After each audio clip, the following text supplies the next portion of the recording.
there are concerns not just by some of the public out here, but by some of the other big corporations out here as well, in terms of these high-frequency chips that are going to be used out here in the open that could cause problems potentially. And this is kind of odd because the FCC was not going to allow this to go into motion because of the high frequency that these things ran on.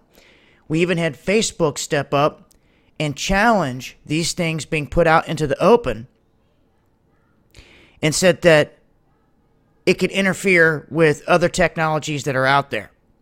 Now, Google's stating that this is a radar-based hand sensor that operates off of this chip in a high frequency.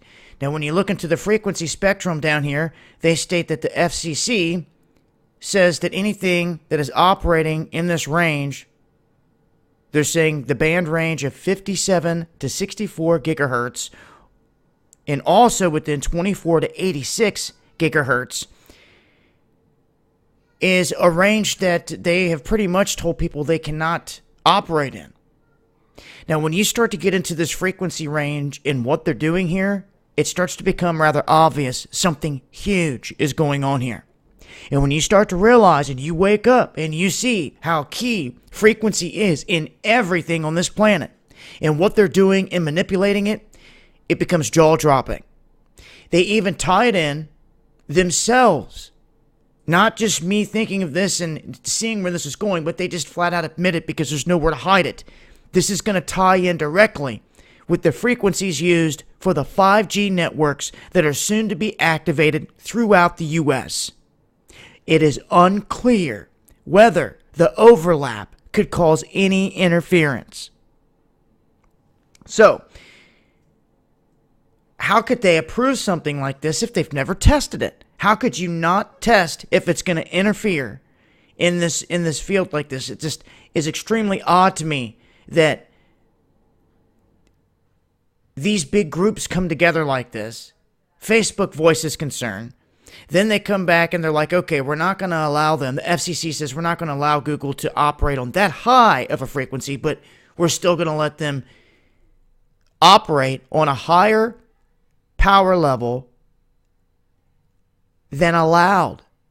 Right there, it even says it. Than allowed. And they're letting them do this.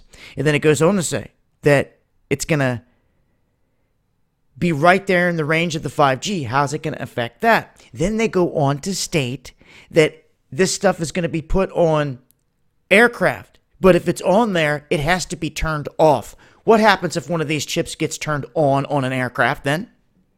Then what's going to happen? Lots of questions.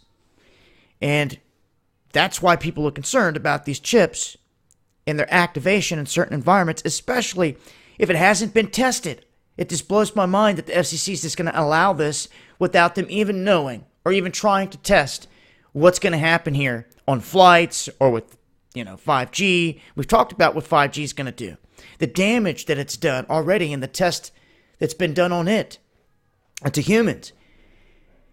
So, this is some of the latest. Wanted to make people aware of what's happening here with this chip, the talk surrounding it, the potentials for what it could possibly do here, and I'll continue to update with information as it's released.